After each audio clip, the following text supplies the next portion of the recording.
Le sport à présent sur le Tour de France, journée de repos à Carcassonne pour les coureurs aujourd'hui. Oui, et hier, le peloton a traversé l'Aveyron, le Tarn et la Haute-Garonne. Tous ces départements font l'objet de mesures de restriction d'usage de l'eau en raison de la sécheresse, mais la direction ne semble pas concernée puisque des milliers de litres sont utilisés, non pas pour se désaltérer, mais pour arroser, ce qui crée la polémique, Johan Tritz.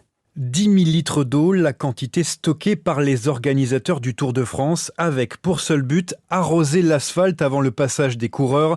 Une utilisation polémique mais primordiale pour André Bancala, le monsieur route de l'épreuve. On a un camion avec 2 tonnes d'eau qui va épandre cette eau sur ces portions qui transpirent, et ça va faire redescendre d'une dizaine de degrés la température. Ça va faire en quelque sorte figer ce bitume qui fond et laisser passer les coureurs dans des conditions de sécurité satisfaisantes. Cet épandage fait grincer des dents en pleine période de sécheresse. La plupart des départements traversés par la Grande Boucle sont sous le coup de restrictions où les habitants doivent limiter leur consommation d'eau. Mais pour André Bancala, il n'est pas question de gaspiller. Mais heureusement, on n'arrose pas toute la route. On arrose exclusivement les portions qui sont sujettes à ce qu'on appelle le ressuage. Ancien coureur, Richard Virenque n'est pas choqué par ce procédé.